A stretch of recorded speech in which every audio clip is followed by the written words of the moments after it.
Welcome back to the Real Friends podcast. This movie is the whole reason Mike was going to come on the podcast, and now we've done, 5 reviews together, and now we're finally getting to it. Finally getting to this, yeah. So it's a great movie. Yeah, we're going back to 1996, and I was 1 year old when this came out. Yeah. We're talking Kingpin, the Woody Harrelson, Randy Quaid, Vanessa Angel, and Bill Murray movie. Mm-hmm. Yeah, I was 16. I actually saw this movie in the theater. Oh, wow. In that summer. It was came out in July. And I remember seeing the movie. I remember who was with me when I saw the movie. Big mistake. I'd rather just go see the movie over and over again. But yeah, I actually saw it at the Miller. Okay. So, it's just one of those things that you just think about it. Oh, man, I really love that movie. And it was funny because this movie in particular grows on you over time. It was kind of just like a toss away kind of movie at the beginning, but then it just became. I actually saw it before I ever saw Dumb and Dumber, and this is by the Farrelly brothers. This is by the same guys that did that, and then obviously which was first, this or Dumb and Dumber was first. Okay, and then after this they really hit it big with There's Something About Mary. Right. So Dumb and Dumber was great for the Farrelly brothers. Then he came out with this movie that didn't do so well. Oh, really? And it kind of sent them into a little bit of a depression. And then when There's Something About Mary came out, then they that was where everyone kind of heard about them. And that was their most popular movie at the time. So was Dumb and Dumber a big hit when it came out, or not really? You know what? I don't really remember. I knew that there was a lot of Jim Carrey movies coming out, in rapid succession at the time. We just reviewed Ace Ventura the other day, which I think is one of the first comedies we've reviewed on the podcast. But Ace Ventura, The Mask, all these Jim Carrey movies are just taking the world by storm. And I think Dumb and Dumber was one of those. So I actually didn't even see Dumb and Dumber until I was in college. Okay. So, but Kingpin just... it's like a throwaway, and then you start remembering it, and you're thinking, wow, okay. And then even now, I probably watch it maybe 2 times a year, 1 or 2 times a year, and I pick up on things I never heard before. Sure. Even when I watched it this morning, there was something else funny that I didn't even hear before. Yeah. So that's what's cool about this movie. Is that there's all these lines and all these quotes and everything, and just a lot of different things that happen in the movie that really make it funny and memorable. Yeah. And especially living here. Right. Yeah. With it being a Pennsylvania movie, right? Yeah. For the most part, we talked about, I forget what podcast we were on talking about it. Maybe it was Clown in the Cornfield, but Amish movies, right? And I said, this is an Amish movie, Randy Quaid plays an Amish guy. Yeah. So, it's cool. It's cool to talk about this movie with you, and we should review Dumb and Dumber at one point, because, Dumb and Dumber is your favorite movie, right? Yeah. And, you just had your birthday at the Miller. They showed Dumb and Dumber on the big screen, which is awesome. Yeah, that was really cool. The thing about this one with Woody Harrelson, how does he look older in this film than he does now, 20 years later? I thought about that today, because I was doing some age checks. So he's actually about 11 years younger than Randy Quaid in this movie, but he looks a lot older. Yeah. And because I think they were really trying to punch the hard life that Roy Munson now has. Okay. And the other thing about that is that I never knew how Randy Quaid, he's actually 46 in this movie. Really? He's 46 years old, and he's just so innocent and naive. Yeah. It makes him seem a lot younger. Right. Plus, he doesn't have the beard. He has a girlfriend in the Amish community. Mm-hmm. Who's very young. Yeah. Yeah. And he's it looks to me maybe he's 25 or so, but he's really not. He's 46. He kind of has an old face, when you look at him long enough, and having him beside Woody Harrelson, I think, plays up the younger part. But the naivety is the big thing. But it just made, to me, living around the Amish my whole life just made me feel he's just hyping up the naive Amish thing, right? Yeah, yeah. And even one of the things I noticed today, and it's funny, is that I don't know if a lot of the Amish around here, but they don't wear buttons. Right. Buttons are more of a fancy thing. Yeah. So you don't wear buttons. You have clasps and little metal hooks and things. And he's wearing buttons in this. Okay. And on his Amish garb. And I was I don't know. I didn't pick up on that, but yeah. And then, we see, I mean, it's the very end of the movie, but we see Blues Traveler performing a song dressed like an Amish. Yeah, and I have a story about that, too, because Blues Traveler actually played at a state theater over in State College. State College, oh, yeah? Yeah, so they were playing there, and I went up. I didn't see the show, but I went up after the show. And, everyone's coming out the backstage door. I mean, this is State College. This is the State Theater. And I had my little picture of John Popper dressed up as the Amish guy. No way. At the end of the movie. Yeah. And so, the band was coming out, and they're like, oh, yeah, hey, John, he's got to see this. And so John Popper comes out, gets in this car, and they're like, hey, this guy's got this picture of you from Kingpin. And he's like, oh, yeah, let me see that. And he's, huffing on cigarettes and everything. He's like, oh, that was a great movie. That was a great... And he goes, that was a fake beard that was glued on my face. I was like, you don't say. No way. No way. But it was super cool. I got the picture around here somewhere. He signed it for me. Did he sign it? Yeah, That's awesome. He was a really cool guy. Yeah, I don't know if you guys can see it. He's got a ton of cool signed stuff behind us. So, again, this is the Real Friends podcast, but it should just be called Mike's Basement Podcast. I was actually thinking about that. I was like, my last name is Kramer, and it was like Kramer's World, like Wayne's World. But yeah, we got a Wayne's World thing going on. Yeah. We just need a theme song. Yeah, we need a theme song. And we got a band. We got all that music equipment over there. Yeah. So, yeah, you can just... We'll do that for the next one, because I think... Lucas wants to come back on and do the Fall Guy next. Yes. So yeah, he does. Yeah, we got to do the Fall Guy. Yeah. Now Lucas could have watched this one, but I think we both watched the R-rated version of this. Yeah. And it's really not that much different. The unrated version of Dumb and Dumber it really does kind of change the tone of Dumb and Dumber. Right. Not really sure.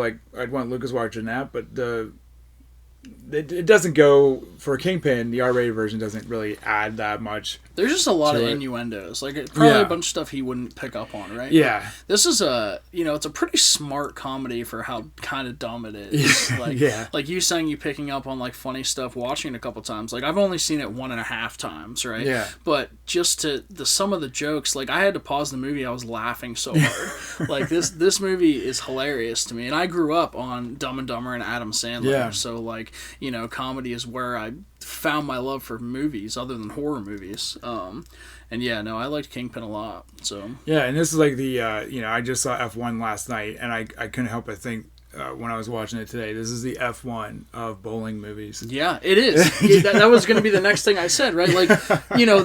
This trope of an older athlete getting back into it, we see all the time in sports movies, and in comedies. I mean, there's some Talladega Nights in this. There's a ton of stuff in this that's.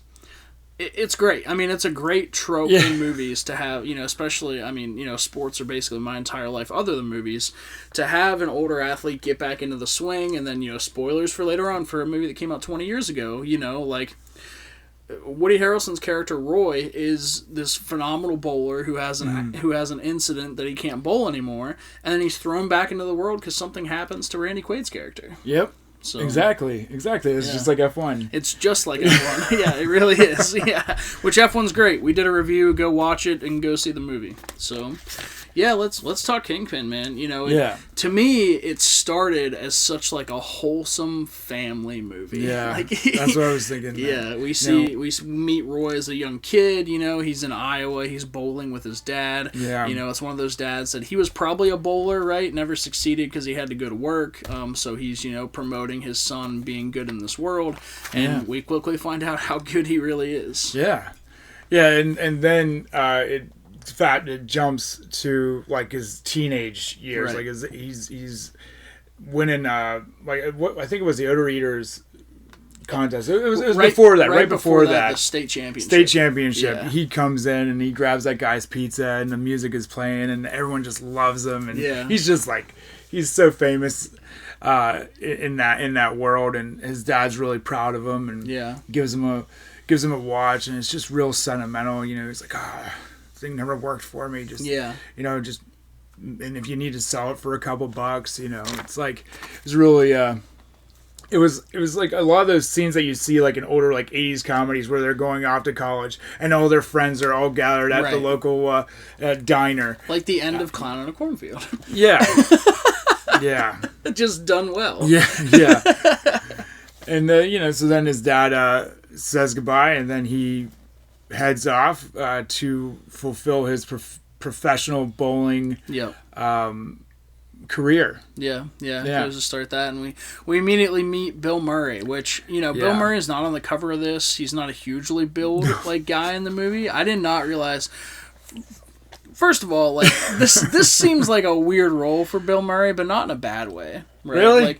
Like this, yeah. Bill Murray is such a sore loser jackass in this, and I love it. I thought it was great that Bill Murray was playing this Big Earn McCracken. Yeah. I love just just even think about it now, the 70s Bill Murray. He's got a perm and everything, and he's just a smooth talker, and he just lives in his own world. Yeah, his own bubble where he's number one. At first, I thought he was a commentator for the event. Right? He's sitting there commentating the whole thing, and then turns out he's the other bowler trying to distract Roy from bowling. I love that it was was I talking out loud? Yeah. Was I? He goes, "Can you not? I wasn't talking when you were bowling, right?" Yeah. Which is something you hear in bowling, you hear in golf. It's shut up, let me focus. Yeah, no, Bill Murray was great. But yeah, him being a sore loser really cracked me up. And then, Roy wins, right? He wins the event, and McCracken leaves. And then immediately, Roy won $2,000, I believe, from the event. It was actually $1,500, I think. Okay. It was $1,500 because I remember that whenever he ends up, immediately after, his car breaks down at there's a gas station, and the mechanic is like, "Oh, someone put sugar in your tank." Yeah. This guy. And because it would cost him $2,000 to fix it. Yeah. And that's when Big Earn pulls up. Yeah.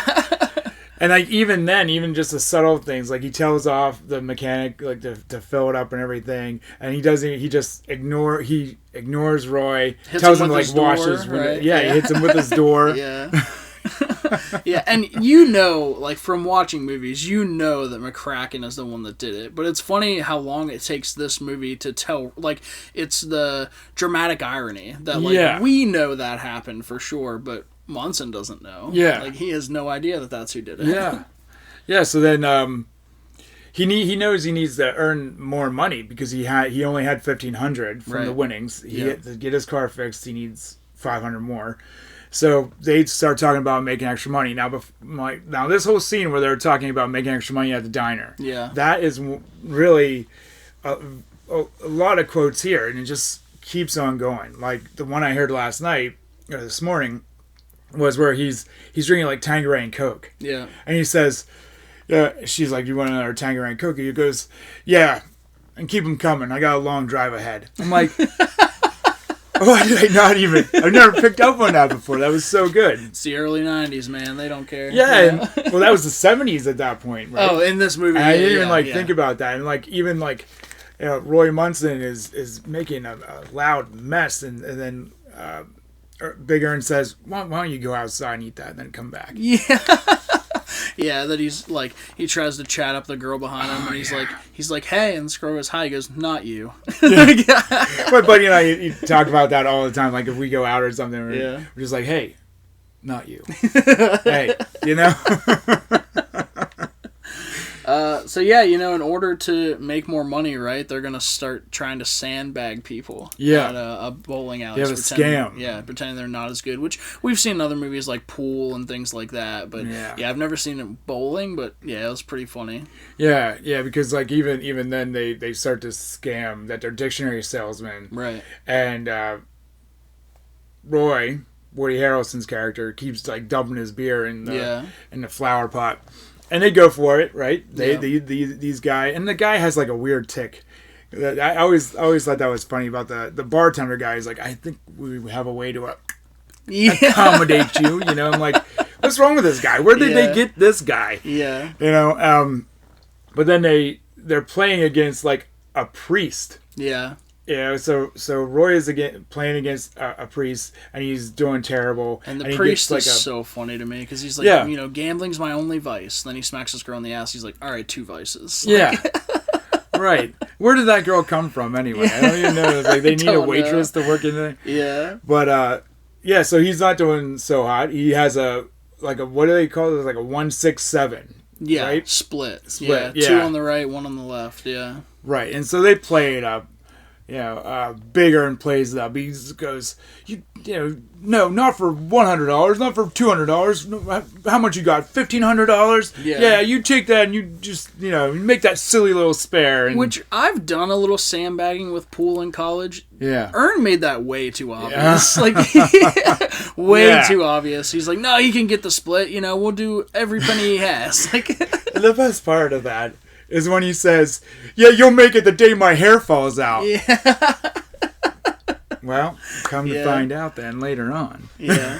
It is funny, too. We're getting a little ahead of ourselves with this comment, but, it's funny to me how much Roy goes from being kind of like Ishmael, right? The young, naive, really good, to how he grows into McCracken.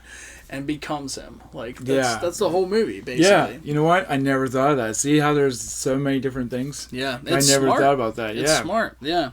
But obviously they pick up the spare, right? And so they take his money. But before they leave, the priest calls Roy Boy. And he goes, my name's not Boy, it's Roy. Roy Munson. Which... Yep. You're a state champion bowler in a bowling alley. Clearly, people are going to know who you are, bud.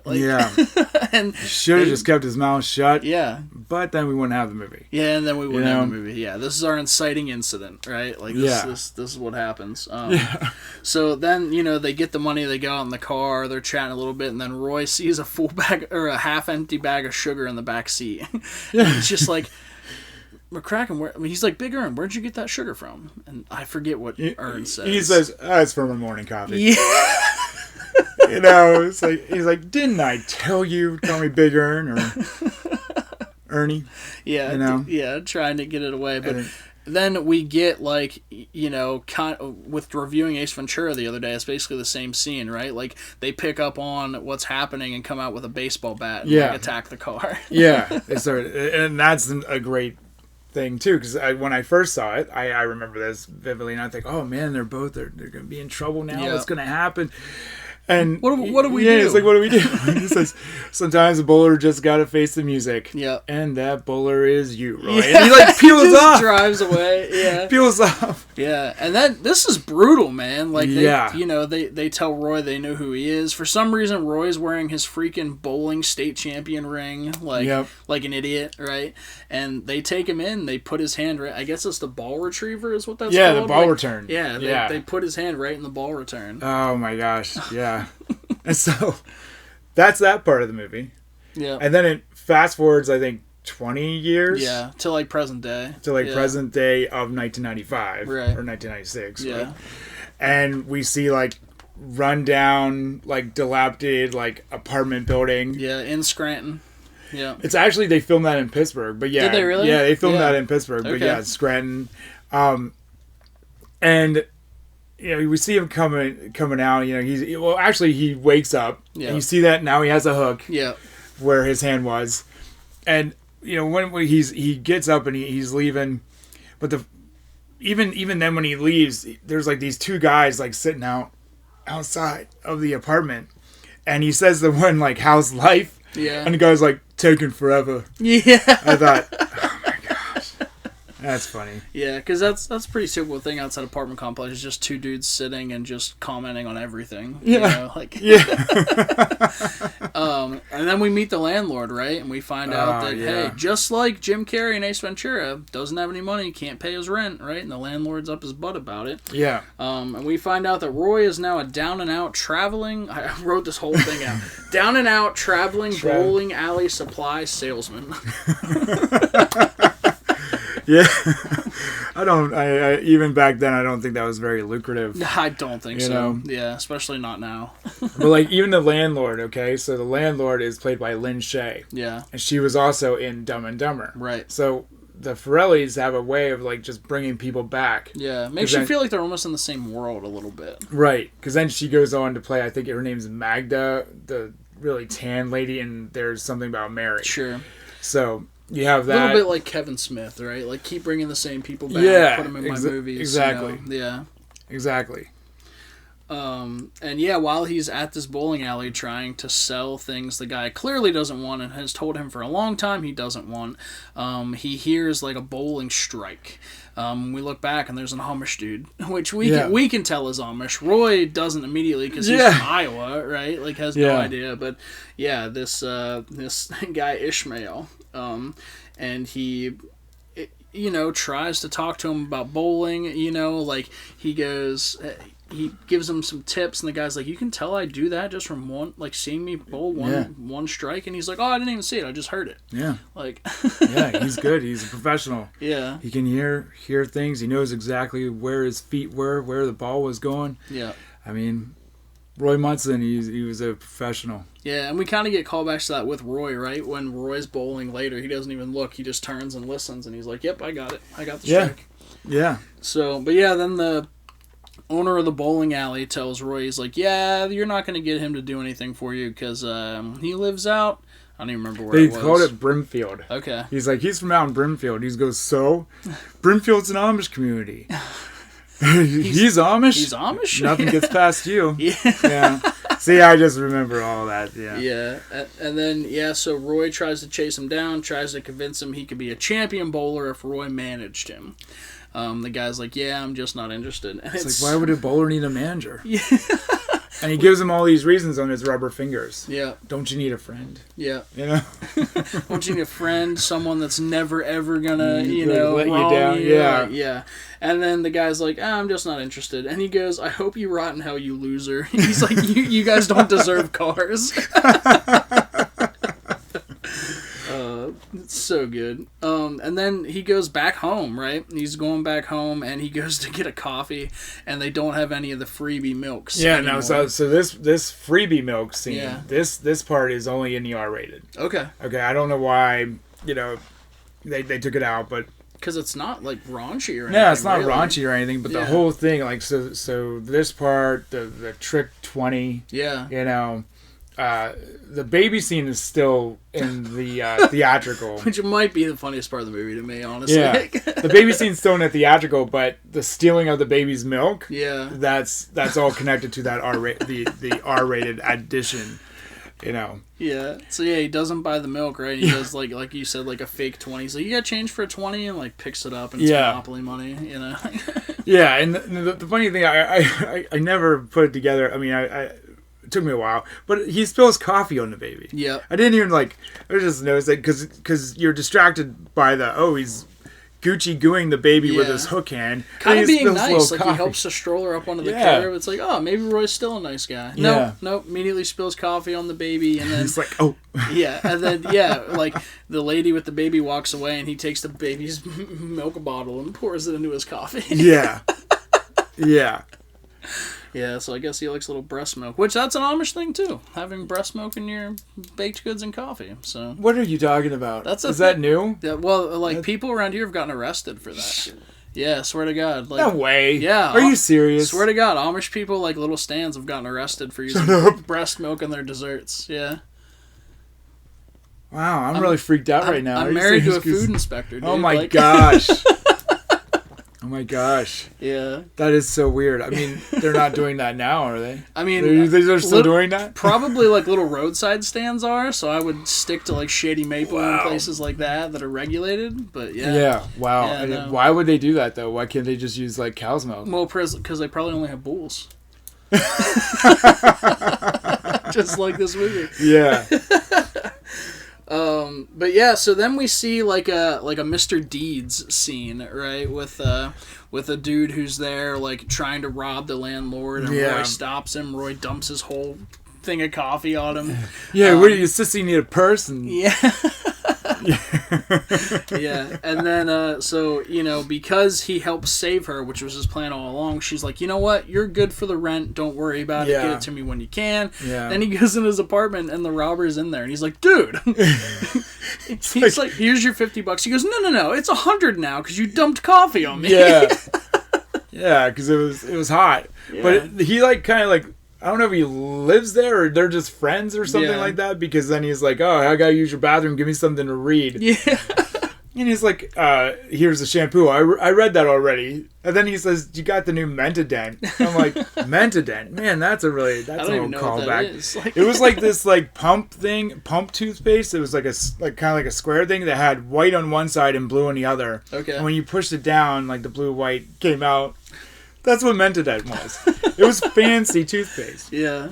So that's why I was like, you got any of that new Mentadent? And then that's when the landlady opens the door and sees these two interacting and realizes all a scam, and she just wigs out, starts shaking, and she's so mad. And then Roy throws the hot copy, because I don't know if you caught that, but he goes, ooh, this is hot. Yeah. You know, and then the guy does, 1 minute later, he throws it on the guy again, and he jumps out the window. And then she's just standing there. She's just... And the bad thing about this is I watched, like, because when I saw it in the theater, you know, it's kind of like, I mean, it's not exactly high def at the time. Yeah, sure. So it's still like standard def. And then I think we're at a disadvantage because then we go to like Blu-ray. Mm-hmm. And I swear I hope this movie never goes 4K. Because they do a really bang up job on the makeup on the landlady. Yeah. I mean, she looks terrible. Horrid. She looks horrid. And her teeth are all brown. She's got skin flakes. Her hair is all greasy. And, you know, she's flipping out. And he tries to calm her down.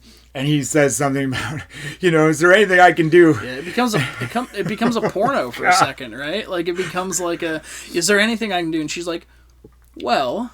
and then 2 seconds later, she's naked in bed smoking a cigarette, and he's puking into the toilet. Yeah. I mean, that actually, when I saw it in theaters, that scarred me. Yeah. I'm still scarred by it. Like, when she's pulling up, like, her nylon. Oh, and she's like, what is it about great sex that makes you have to take a dump, like a poop afterwards? She's like, we call it a pump and dump. Oh, God. That's so bad. Yeah. But we're not the only ones disgusted by that. Roy is disgusted by that too. And it comes to haunt him several different times later in the movie where he needs the motivation. He's like, I can't go back to that. No, I can't go back to that. Anytime he thinks about quitting, he's like, nope, I can't. I can't go back. And God. And then she throws a magazine at him, right? And this is like something from Dodgeball. Like, I got Dodgeball vibes from this, from the Dodgeball tournament. Like, when he sees, you know, we can make all this money if we go play Dodgeball. Yeah. That's what happens here. She throws a magazine at him, and on the front cover it shows this, like, invitational in Reno that the grand prize is $1 million. Oh, okay. So it's like, oh, well, that's what he's going to be doing now. Well... These references that you're making, I do have to call out. Because you said about Talladega Nights. That came after Kingpin. Yep. Dodgeball came after Kingpin. Yeah, they all got it from Kingpin, I'm sure. Is Kingpin the foundation to which all these other like sports movies have sports comedies for sports comedies have taken from? Yeah. Absolutely. Because I know there was Major League, there was Caddyshack, all this stuff. Yeah. But, you know, this movie... At the time, was probably pretty original with these ideas that have been recycled so many times to make good movies. Like, they're also good sports comedies. Well, when you think about it, even when you're talking about bowling, it's not like, who's going to make a movie about bowling, right? Yeah. And then you got Talladega Nights with the racing. You have, what was the other one? Dodgeball. Yeah. And then there was even, like, there was a hockey one that came out with, like, Sean William Scott later on. Yeah, There was Goon, There was Gary, some tennis coach. I think that had Sean William Scott too, or Randy Quaid, one of them. And then there was like Ping Pong, Balls of Fury. Yeah. There's like so many different sports movies that came out. This showed us that we didn't just need movies like The Replacements, things like that, were like inspiring sports movies. This showed us we can do a sports comedy, and the guy doesn't always have to win, too. Yeah. He gave us that. He was really down and out. Yeah, no, this movie, you know, to say it about a comedy by, you know, the guys that did Dumb and Dumber, to say this was like kind of a landmark sports comedy movie, it was. Yeah. 100% it was. Yeah. So he gets the magazine. Yeah. And then he gets the inspiration, and then I think the very next scene then is him dressed up as Amish. Yeah. Right? Like he's yeah, he disguises himself as an Amish guy.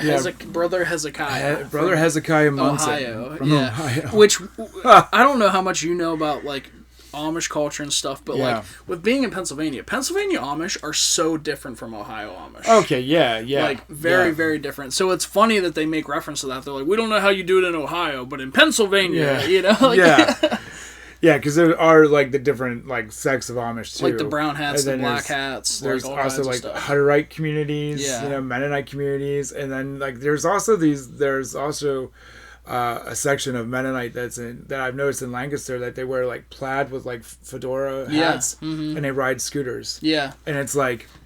They look so different. Yeah, and I grew up. I mean, I went to a Mennonite school and church when I was a kid.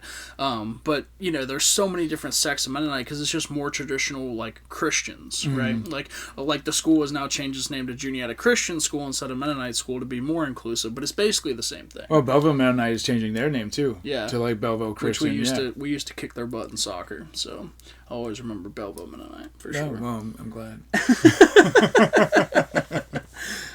But yeah, I mean, him disguising himself as an Amish is so funny because he shows up at the door and he's like, "Do you have any butter I could churn or anything?" Yeah, butter needs churning or and bearded grandma is really funny. Especially when Ishmael gives her a kiss and he's like. You know, like he got a piece of hair in his mouth. Gross. But yeah, you know, he goes into Ishmael's family, right? And he's just sitting there. Yeah.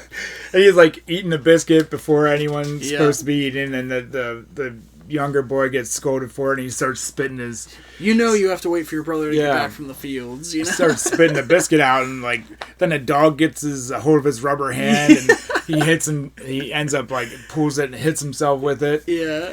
Yeah.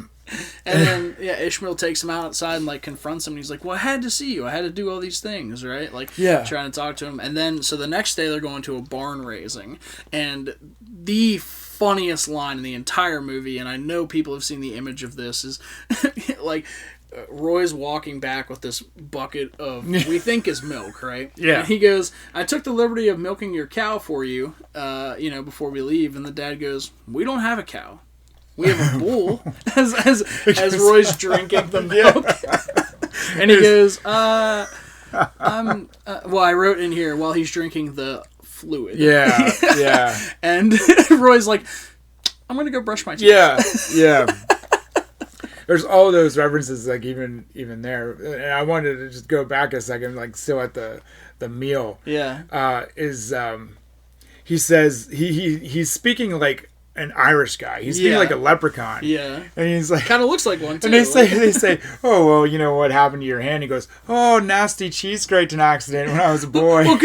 Because they're talking about how they ask how many kids he has. Yeah. Right? And that's he's like, I'm unable to have children. Yeah, he goes, none that I know of. And they're like, what? And he goes, oh, what do I mean to say? You know, like, goes into his Irish. He's like, I had a terrible cheese grating incident as a young boy, and I can't have children.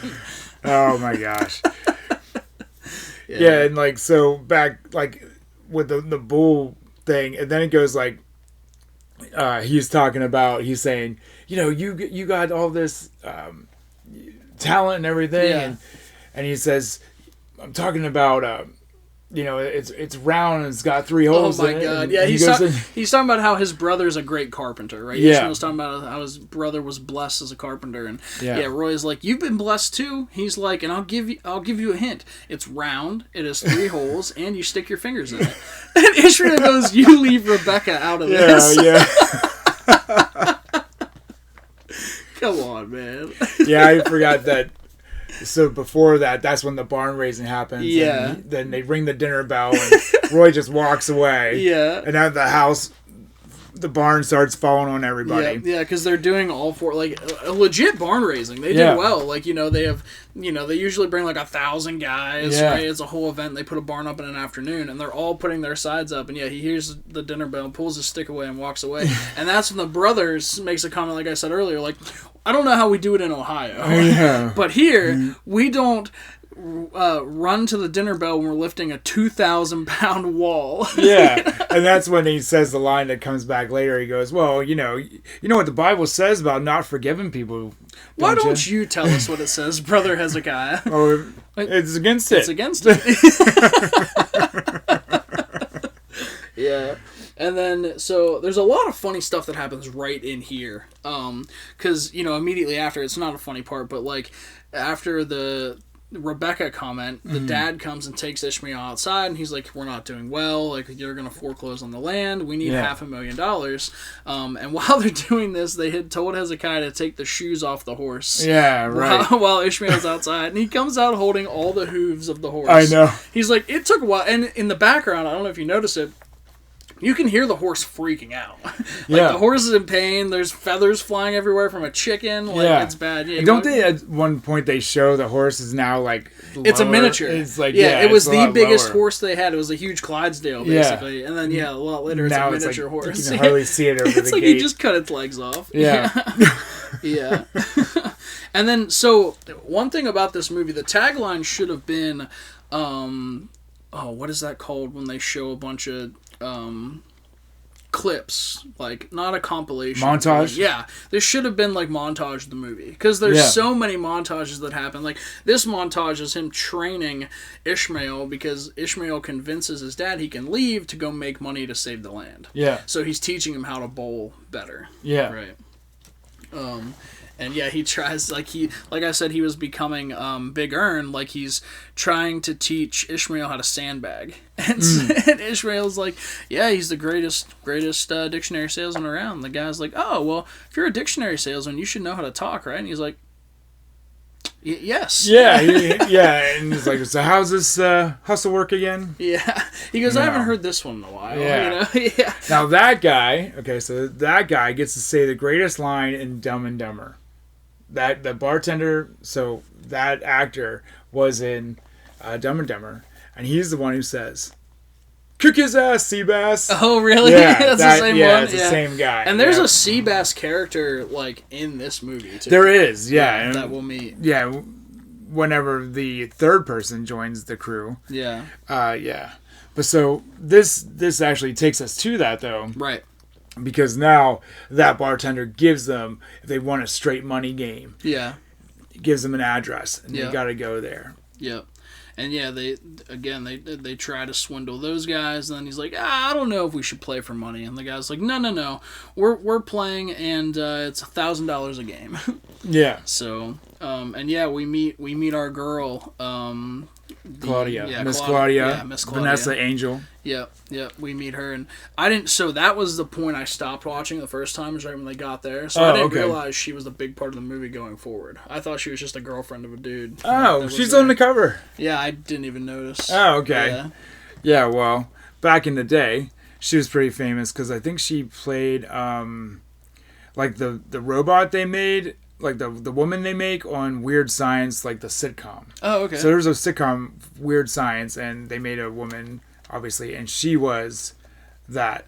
And I think she had like magical powers or something in that show. But anyway, so this is like her big movie. That I don't think she's been in anything else. No, she's been in a couple horror movies and stuff. But like this is her big ticket. And gorgeous woman. Like but she couldn't have more than 6 or 7 children with those narrow hips. I mean, I was really concerned about that. So was it. It's like, I didn't want to tell him, but. And then, so Ishmael wins, right? And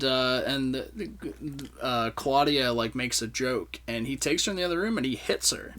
Like, it's a pretty... Stan. His name is Stan. He's, like, the slick-back guy. Now, Dumb and Dumber reference here. He played the bartender in Dumb and Dumber. The one who's like, oh, I know Mary Swanson. And Lloyd grabs him and says, what's that supposed to mean? She has dinner, and backs up. But that's the same guy. I think his name is Rob Moran. Okay. And so he's Stan, he's like a really rich bowling guy. He's not like a professional bowler or anything. He's just a rich guy. He has a bowling alley in his house. And he has this, he actually is wearing eyeliner, which I thought was kind of weird. But he's like a suave, manly guy. And that was kind of I feel like that was kind of their way in the 90s of showing us who the bad guy was. Oh, okay. Like, he was usually like a good-looking dude with eyeliner and stuff. Like, and a little henchman that didn't really do anything except bark. He barked a lot. He barked a lot. Absolutely. So, he hits Vanessa Angel. His character, and then they like run. He comes back in the room. Right? He comes back in the room. To settle up. Yeah. And that's when he sees that Roy really never had the money. It was like wadded Monopoly money. Yeah, 20 is outside yeah. of it. Yeah. Yeah, so then they're going to kick the shit out of Roy or whatever, and then the lights turn off. And it's really funny, right? Because the henchman's like, I got him, I got that bald son of a bitch. They turn the light on, and he's holding a bowling ball. Yeah. But then we see that Claudia has helped them escape, right? Yep. She's outside, and she gets with them. She wants to drive. She takes the car, and, they head down the road. Yeah, and that's funny because, like, they're flying over the road and hitting the highway, and, like, because they really want to get away, and they're like, oh, yeah, we finally made it out of here, and everyone's okay, and they look back at, like, Ishmael's, like, his eyes are all wide, he's, like, frozen in fear. Up, yeah. He's completely in shock. And then they go to, I think it's a little later, but they go to, like, a diner, right? And Ishmael's dancing with this lady, and, sea bass basically shows kind of like up. a sea bass guy. It's Skidmark. Yeah. Yeah, and he shows up, and meanwhile Munson is talking to Claudia about all these different things, and then the guys try to beat up Ishmael. Yeah. And so to get them out, Roy walks over and just punches Ishmael in the face. Yeah, I know. He's like, you don't mow another guy's lawn. Yeah, right. And at first it makes you feel like, all right, that's a pretty good tactic to get them out of there. And he's like, hey, I saved him from getting his ass kicked. She's like, yeah, but you didn't have to have beers with the guys afterwards. Right. There's another funny line in there that I always say just walking around. But to Abby or whatever, and I say, she said handsome, not handless. Yeah. Yeah, and she's like, you also didn't have to pour Tabasco in his eyes, right? Yeah. But this whole time, like, Claudia is trying to convince Roy that she should be his business partner. Yeah. She's like, I know you don't have any money, things like that. And then in this moment, we get kind of like Roy's like, okay, like, hey, Ishmael, like, I think, Claudia should come with us and all these things. And Ishmael goes, Roy, if I could see you, I would. He's like, I would hug you. You're such a great guy, but he can't see because there's Tabasco in his eyes. Yeah. Well, they had a fight too, and that's why like Ishmael ran off. Yeah. So they had a fight, and there's so many good lines in that too, with like the poop cloud. Oh, right after that. Yeah, right after that. Because they're trying to, Roy, like, they finally have enough money to get to Reno, and so Roy tries to take Ishmael and leave early. Right? Yeah. And she's sitting in the car waiting for them. Yes, yeah. And there's just so many lines in that about having a dress that you need 2 hairdos to wear. Yep. It's like, oh my gosh. Yep. Insane. Yep. And then, Claudia kicks Roy's ass. Yeah. Like, kicks it bad. And in the meantime, Ishmael just leaves. He leaves them a note. He's like, I thought we were friends, so bye. Yeah. Yep. And starts, and I don't know, I guess he was heading to Reno. I don't really know where he was going. I don't know. He was trying to make money on his own, I think. Yeah, because he goes to a strip club. Strip club, and then there's like a snake tamer. Yeah. And he's like, I offered that guy a job. You think he took it? And he's like getting hit by a snake over and over. It's like, geez, yeah. Yeah, and he's like, you think he'd take it? No, he's afraid of snakes. Yeah. But then Ishmael's at a strip club, right? And this girl's like giving him a lap dance, and he doesn't understand. Yeah. And at the end, so I don't know if you recognize this actor. The dude who like owns the strip club is the bad guy from Kindergarten Cop. Yeah. Yes, I did notice that. Yeah, Richard Tyson. Yeah. Yeah, and he's great in this because he always has the same face. He always just has the disgusted, I hate you face. Yeah, right. I picked up on him right away. And he's like, all right, buddy, time to settle up. And he's like, boy, that, lap dance was so good, I should be paying you. And then, he starts getting beaten up. And he's like, wait, I'll do anything. And they're like, anything? So in the meantime, Roy and Claudia go in, they're driving to Reno, and they stop at Roy's hometown. And they're going around to see it. Not a ton of stuff happens there, really. Yeah. They just show us that, like, we find out that Roy's dad died. He didn't even come back for the funeral. All these things. But then they go to a strip club to try to find Ishmael. And he's like, you see an Amish guy come in here, like, in his 40s or, like, anything? And he's like, kind of awkward or kind of naive. And the guy goes, yeah. And he points over. And Ishmael is dressed like a woman, being a stripper, the most popular stripper in the joint. Yeah. Yeah, there's a lot of men around him putting dollars on him. Yeah. But like all of this is kind of like the interlude in a way where you have like the little bit of the fight between the two, and then he runs off and they get him back. So this is kind of like the dramatic part before they get to Reno. Yeah. And I think like it really kind of, there's a lot of funny stuff too, because then they get to Reno. Right. And once they get there, I mean, I really love the potato bar. And I could probably talk, for another at least 22 minutes spend a minute on every topping on that potato bar.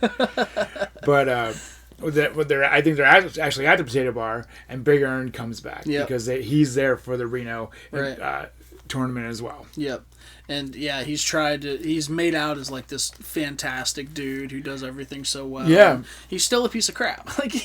Yeah, they show like an infomercial with him, like he helps out single moms with kids, that they don't, their fathers are gone, so he comes in. But they're all hot moms. Right, yeah. They're all hot moms. Yeah. And sometimes when the kids wake up in the morning, Big Earn's already there. Yeah. Yeah. And we find out that apparently Claudia and him had a relationship. Yeah, at one point. Yeah. She's like the bowler groupie. She is, yeah. She's very into bowling dudes. She's the roadie for bowlers. Yeah.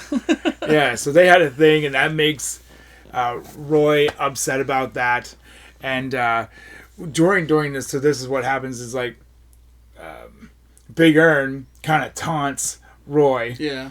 And he doesn't want to, doesn't do anything, but then Ishmael tries to punch Roy and hits the wall. Yep. And so that his hand is bruised up. It's not going to be in top tier bowling performance. Yeah.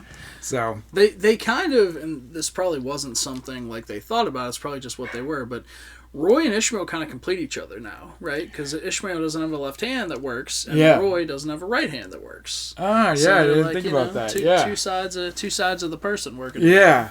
And when we see Big Earn, he now has a giant comb over. Yeah. Comb, it is like just really long. Yeah. And it's just wafted over the top of his head. Yeah. So that, which was so distracting the rest of the movie. I loved it. It's so funny. It's not bad distracting. Yeah, no. It's just funny. I thought it was great. His attitude, like the entire rest of the movie. Yep. But they go to, like, take care of Ishmael's hand, and Claudia walks into her, like, I think into her room or, like, into the lobby, and Stan, you said his name was, right? Stan. Yeah, is there waiting for her. Yep. Yeah, she walks into the room, Stan is there. She has $42,000 that they had saved up for this. Yep. And basically they run off. Yeah. And right before this, I want to talk about him just because he's funny. We'll talk about another comedy movie, Scary Movie. I forget which Scary Movie it was, but the dude... I think it's the second one. Okay, with the decrepit hand. Yes. Hi. is there, and... it's Chris Elliott. Okay, so Chris Elliott shows up, and at the time, Indecent Proposal was a popular movie a few years before this. Sure. With Woody Harrelson and Demi Moore. Okay. So that's kind of like why this, like, comes into play here as like a little bit of a spoof. Yeah. But yeah, so he's trying to win at craps, and the Scary Movie guy looks at Claudia and he's like, "Hey, give me some luck." And Ishmael's like, "Sure," and he takes the dice and he rolls them, and the guy wins. Like, he's got $800,000 on the line. And he wins. And that comes back later in a joking way, which I didn't realize was a joke until right after. Yeah, right. I thought it was real. Yeah. Thought it was real at first. Yeah. So yeah, Claudia disappears, so now they don't even have enough money to enter the tournament. And yeah, the dude shows up and he's like, "Hey, you're the lucky dude, right?" He's like, I'll make you a proposition. I want to sleep with him. I want one night with him. $1 million. And I'll give you $1 million. Cash. Yeah. For one night. And Ishmael's like, "Are you going to set this guy straight?" And Roy's like, "Yeah, I got it." And he calls the guy over. And then it snaps forward, and Roy has all this money he's throwing up in the air. And Ishmael's laying on the bed on his stomach with an ice pack on his butt. Drinking Listerine. Yeah. So... there's a lot going on there, you know. Completely insinuating that something had happened, and that's something not the butt part, but the sitting at the bar thing. Like Dodgeball used that later because Vince Vaughn goes to leave and he's sitting at the bar, and Lance Armstrong comes up and is talking to him, kind of convinces him to get back into it. Yeah. So and then so what I thought was going to happen now, Ishmael's like, "Hey, we've got a great bowler. We can do all these things." He's like, "I knew you could do it." He's like, "Not me.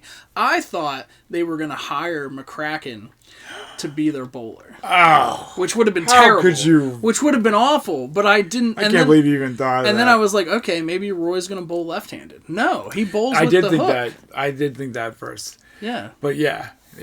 But no, I mean the bowl off right at the beginning there, he bowls with the hand. Yeah. And then it just goes bloop, bloop, bloop, bloop. But he gets a strike with it. Yeah, which is a good strategy because it's more surface area. You can take more pins, And he's like looking around like hopefully, no one really noticed saw it, that. Yeah. But the guy he was playing against did see it come out of the ball return. Yep.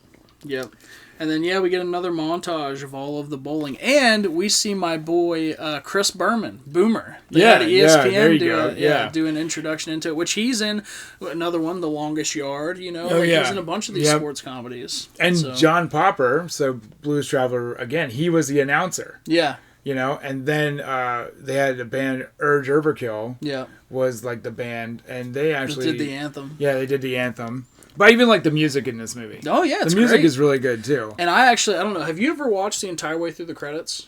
Yes. Okay, I was going to say, I did that last night, and it showed all the different songs, and there's something amazing at the end of the credits that we see that we really haven't talked about yet. Like, the scene with the landlord at earlier, she does the weird mouth thing. Right? For a really long time. Yeah, she's like, you better do the tongue exercises. Oh, yeah, that's She's terrible. At the very end of the credits. It's like our post-credit scene is her. Yeah, that's terrible. I think I might have blocked that out or hurried up, turned up because I like watching Blues Traveler play. Yeah. Dressed as Amish dudes and everyone dancing around and they're really dancing goofy and stuff.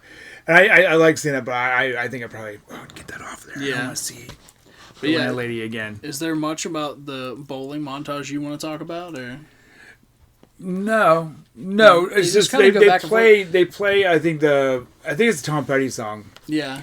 And there's this whenever it says, and they know that it's right. This one guy, it looks like he's singing along with it. He throws his arms up like he's just like, But I think he's saying like, I was robbed, because that's one of the things like, you're always getting robbed in bowling. Yeah. Robbed in a 10th frame, It's so funny that they have like as high a scores as they do because they were not doing very well for half the time. I was like, I'm better at bowling than these guys are. Like when he's like, I feel pretty nervous being around with these real athletes, and there's people chugging beers, smoking, eating pizza, big guts, and I'm like, yep, those athletes right there. That iconic picture of Jim Leland when he was a coach for the Pirates, ripping a dart in the dugout. That's where we're at. Yeah, athletes were much different, and even in the mid '90s than they are today, for sure. So we have the big bowling match at the end, and it makes you think like, hey, Roy's gonna win, and he doesn't. He lost. He lost by 1. Well, the big dramatic match between Big Ern and Roy. Yeah. Right? And one of the things that happens during that is that all the while that they're in Reno, Ishmael's brother is coming to get him to bring him home. Right. And he actually gets to him right before Roy's about to He's in his 10th frame. Yeah, he has the 7-10 split. Yeah, and Ishmael's gone. Yeah. And he's looking for him, and it kind of disheartens him a little bit. And I think that's probably part of the reason why he lost, because he wasn't on that fire anymore. Well, so I thought that too, but it doesn't do it, right? Because he leaves during the 7-10 split, and Roy gets the 7-10 split. Then he realizes Ishmael isn't there. Yeah. But he still bowled a strike for his last roll. Yeah. And I was expecting him to like gutter it or something, and because he was up by 9 pins going into the 10th. Then he gets 20 pins, right? He gets the spare and then another strike. So now he's up by 29. So Big Ern has to bowl a turkey to beat him. I thought it was going to be he gutters the ball, but no, he still got a strike. Yeah. And then McCracken just goes out and rolls three. I know it affected him though, and I'm sure Big Ern has like the rose, like translucent, like the Beauty and the Beast, like bowling ball with a rose in it, and he's like showing it off, and his hair's flying everywhere. Like, if I ever needed you, I need you right now. It just starts rolling. And there's this real quiet, like right when Roy's gonna bowl, there's this just yell from the crowd. I always thought it was funny, but no one ever really picked up on it. There's this guy in the crowd who goes, "Attaboy, Luther!" Yeah. I'm like, I always thought that was funny because like, who's Luther? Yeah. who is this guy? Who is Luther? Yeah. Yeah. So like a while ago, because it bothered me so much, that is from the Incredible Mr. Limpet, like this old Don Knotts movie. Yeah. Right? And I guess like some guy in a crowd yells that, and I guess that was just a reference, a callback to the Incredible Mr. Limpet. Yeah. So, attaboy, Luther! Yeah. Yeah.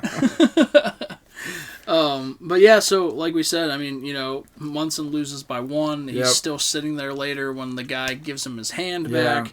And then he goes back to Scranton, and who shows up but Claudia? Yeah. So she shows up. She's got the money, and the whole time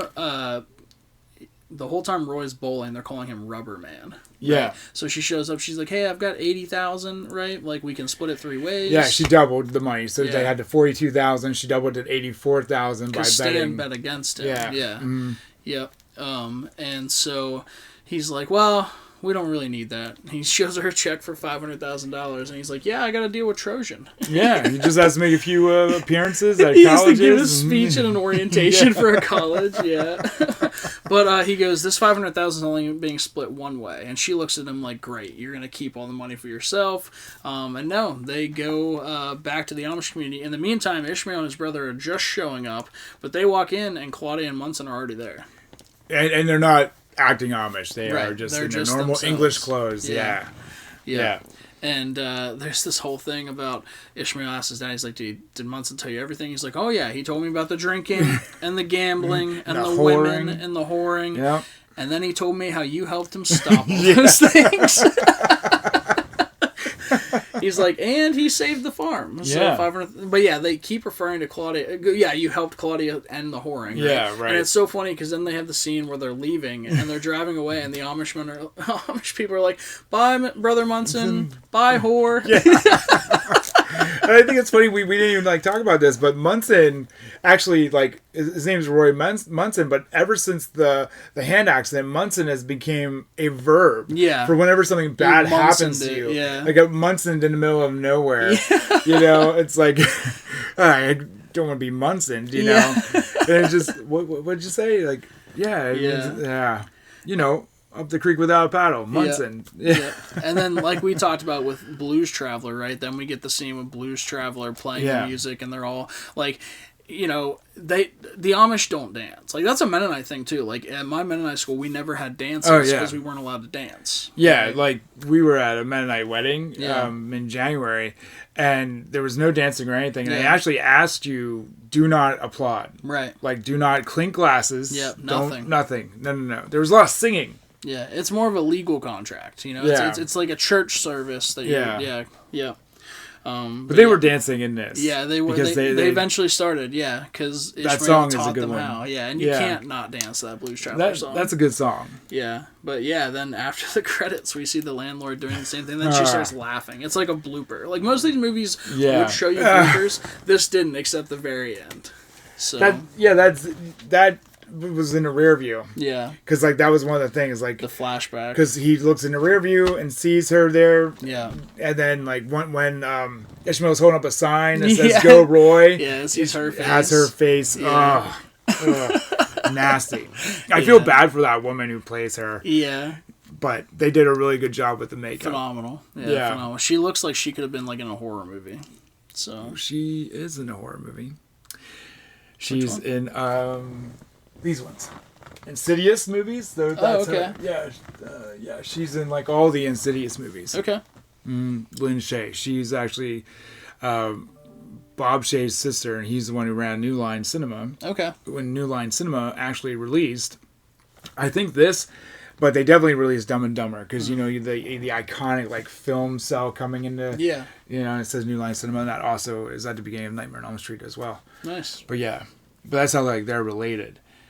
And she was Mrs. Noodleburger. Oh yeah. Yeah. But like I said, I like how they have all the people a lot of the same people and stuff like that. Yeah. But definitely a lot of good quotes in this movie, a lot of funny scenes. I think Bill Murray has a lot of great quotes.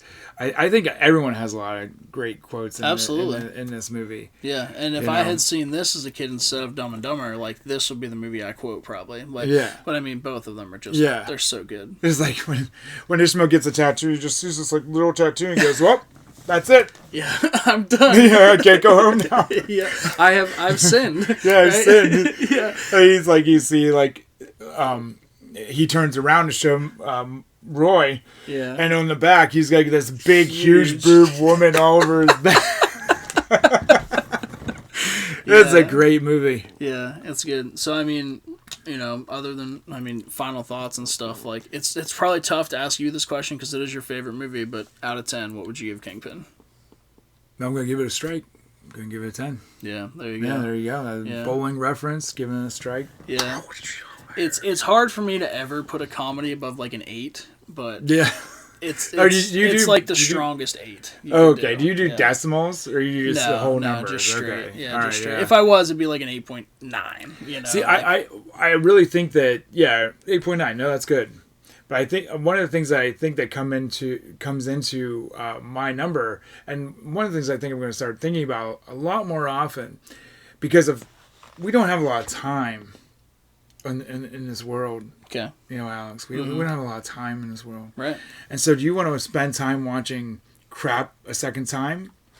Or do you want to watch something that's a 10? Or an 8.9? Yeah. You know, I think rewatchability is a huge thing. It is, 100%. You know, because, like, I don't think I want to watch, like, Megan 2.0 again. Now, I will watch it unrated because I want to see the differences, and that's just the completest view. Yeah. But there are movies that I will never watch again. Sure. You know, and I'm ready, I can just, like, sell them now. But, like, a movie like this, I could play this once a month, I think. I would be... Well, I've probably watched Dumb and Dumber 100 times. It's still an 8 to me. Most movies are a 6, right? Almost any decent movie is a 6.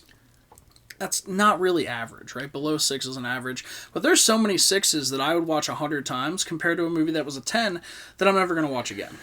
Right? Yeah. Like the horror movie that Steven Soderbergh did this year, Presence. Like I gave that a 9, but it affected me so much I'm never going to watch that movie again. Yeah. You know? Or movies that have like twist endings. And right. Like you may watch that one more time. Yeah. Because you want to watch it with that perspective in mind. Right. But more than that though, you've done that work. Right. And a lot of times it takes away the watchability of it, the rewatchability of it. And we talk about, you know, for me at least, like, since I've really gotten into, like, not critically watching movies, because we're still just friends sitting here talking about a movie, but Kingpin was my 332nd movie I think I've watched this year. Mm-hmm. Like, there's so many movies to watch that it's tough for me to revisit one. You know? Yeah. Like, there's those movies where you really had to, like, pay attention. Yeah. But movies like this, that, for me, like, because I've seen it so much, I can play in the background while I'm doing other stuff. Yeah. And it's just like... you have people over, you guys are swimming, you put this on in the background. Yeah. You know? Yeah. So now I gotta get an outdoor TV. Yeah, you do. Yeah. You do. We can do a podcast by the pool. We can do a podcast in the pool. That would be sweet. Yeah. Yeah, lounging around. We got lounges. Yeah. We just have to, like, tie them so they don't, like, drift, like, away. And we're just like, hey! You know? Absolutely. So, but yeah. Cool, man. Yeah, that's Kingpin. We finally did it. We finally did the Kingpin review. We'll have to do Dumb and Dumber. But next, in this basement, most likely, will be The Fall Guy. So, still haven't seen that. So, Lucas has been very passionate about me seeing it. So you haven't seen it yet? No, I didn't watch it. I've seen it like 3 times, and once was on a cruise ship. And it came out last year, I think. Like, it's pretty new. So yeah, I actually liked it. Like, I wasn't going to go, but when I walked in the cruise ship, like at the theater there, and I saw Lucas and his grandmother sitting there, and I was like, oh, this is a good part. And I sat down, and I was like, I watched the rest of it. So, yeah. So that'll be a good one. Cool. But, yeah, that's been Kingpin. Mike, thanks for coming on again. Well, you came here. That's true.